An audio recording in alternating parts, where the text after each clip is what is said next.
គម្រោងរឹបអូសយករោងចក្រអំបិលនៅដារ៉ាសាណាត្រូវបានអនុវត្តដោយមិនមានលោកកុនធីចូលរួមអ្នកស្រីសារ៉ូជីនីណៃឌូក៏វ័យម្នាក់ជាអ្នកដឹកនាំអ្នកស្រីណែនាំកម្លាំងរបស់គាត់ក្នុងកលៈទេសៈបែបណាក៏ដោយអ្នកមិនត្រូវប្រើហិង្សាទេអ្នកអាចត្រូវគេវាយដំតែមិនត្រូវតដៃគេទេសូម្បីតែលើកដៃទៅទីរងផាត់ក៏កុំធ្វើឲ្យសោះក្រោយពីការប៉ះទង្គិចគ្នាតិចតួចអស់រយៈពេល10ថ្ងៃបាតកោ 2500 នាក់ប្រឈមមុខនឹងប៉ូលីស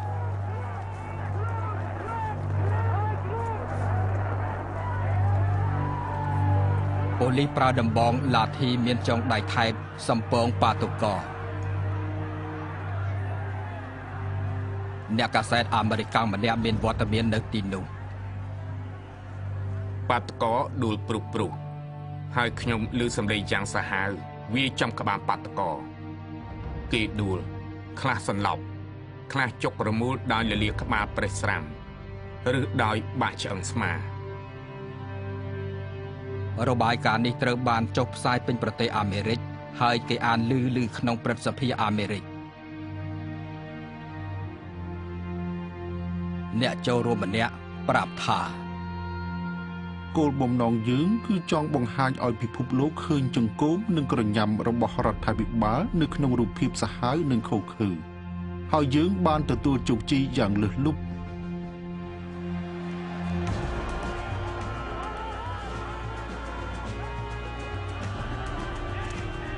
ប៉ុន្មានខែក្រោយមកការតស៊ូគ្មានថមថយទេទោះបីលោកកុនធីនិងអ្នកដឹកនាំជាតិនិយមដទៃទៀតជាប់ឃុំក្តី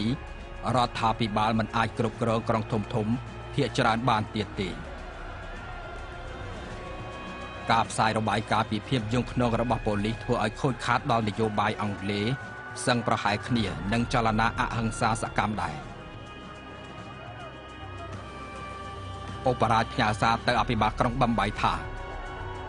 ការផ្សាយថាប៉ូលីសបានប្រព្រឹត្តអំពើហិង្សានេះហើយដែលសត្រូវយើងចង់បានយើងគួរតែរិះរោចមធ្យោបាយកុំឲ្យសត្រូវយើងកេងចំណេញបែបនេះបានទៀត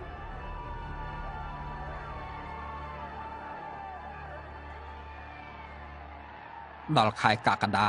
រដ្ឋាភិបាលរាយការណ៍ថាបានចាប់ខ្លួនបាតកោជិត 17,000 នាក់ចលនាអហិង្សាសកម្មរបស់មហាជនដឹកនាំដោយលោកកុនធីកំពុងបន្សឹកអំណាចរបស់អង់គ្លេសជាបន្តបន្ទាប់រដ្ឋាភិបាលមានអំណាចដរាបណាប្រជាពលរដ្ឋស្ដាប់បង្គាប់របស់រដ្ឋាភិបាលពេលណាប្រជាពលរដ្ឋឈប់ស្ដាប់បង្គាប់របស់រដ្ឋាភិបាលរំពេចនោះអំណាចនោះនឹងរលាយបាត់ឈឹងអ្នកតស៊ូនឹងភាពលំបាកក្នុងគុកមិនបានអាចជួយបានដោយតវ៉ានៅមុខហាងលក់ទំនិញអង់គ្លេសឬមិនទិញពីហាងទាំងនោះពេលការលក់ធ្លាក់ចុះលោកអឺវិនចេញបទបញ្ញត្តិហាម5ការតវ៉ានៅមុខហាងទំនិញនានាលទ្ធផលគឺមានការចាប់ខ្លួនបាតុករទៀតដោយមានអ្នកឈរតាមផ្លូវនាំគ្នាអបអរ